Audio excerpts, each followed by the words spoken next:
早7:58发生的这个规模7.1的地震，地震的深度是15.5公里，也那地震的中央是伫花莲县南东方25公里的所在，算是伫咱台湾东部的海域，上大震度有6强。咱来听气象署针对头大地震上新的说明。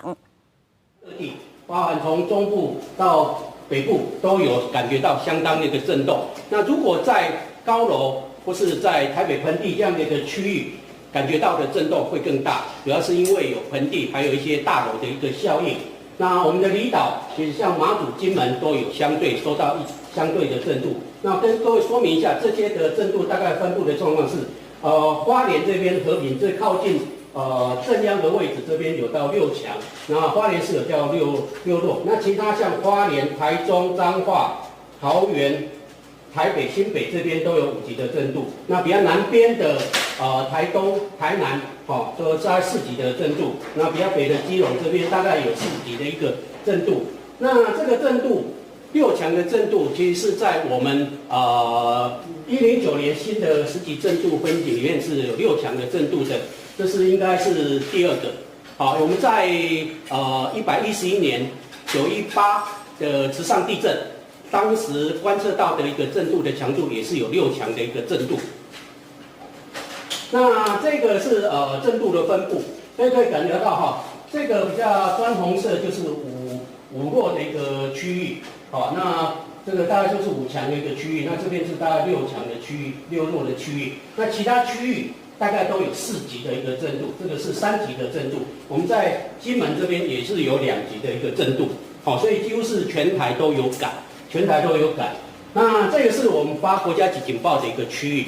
就是说我们发的大概就是有这12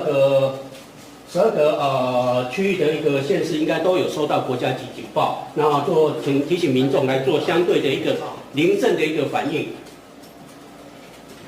它在重大有回报。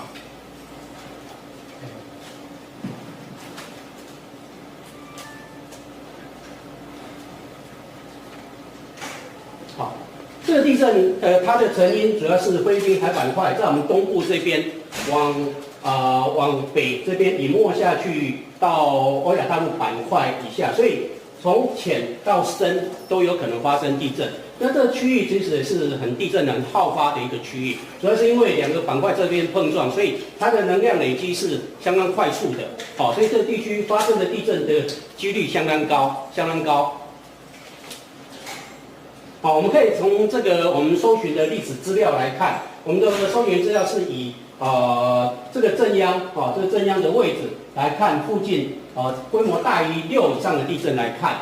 这个是剖面图，这个是从这边从南边看过去的剖面，这是从东边看来的剖面。我们可以发现，其实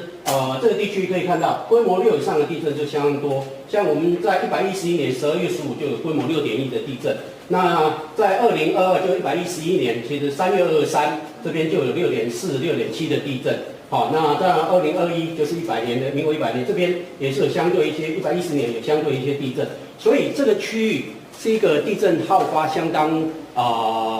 频繁的一个区域，而且因为它2个板块在这边直接碰撞击啊，所以它们的能量蓄积相当快。那我们来看一下跟921来做一个说明比较。921它是发生在陆地上，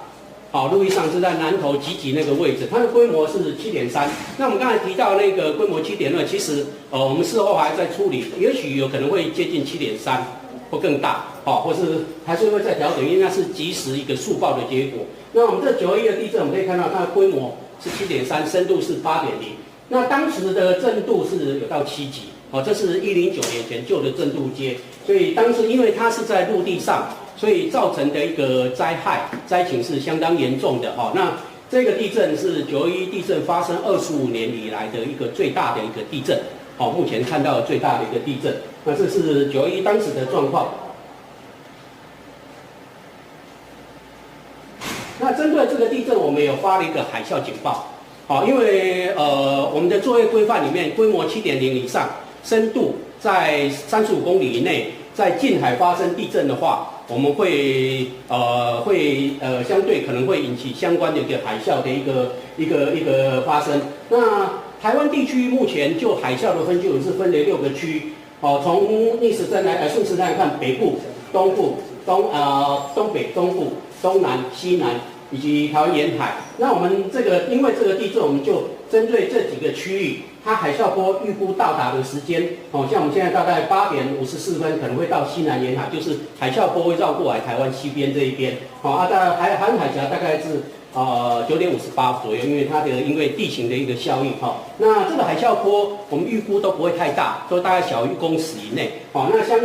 关的一些民防管制方面的一个沿海的一个广播，还有民众的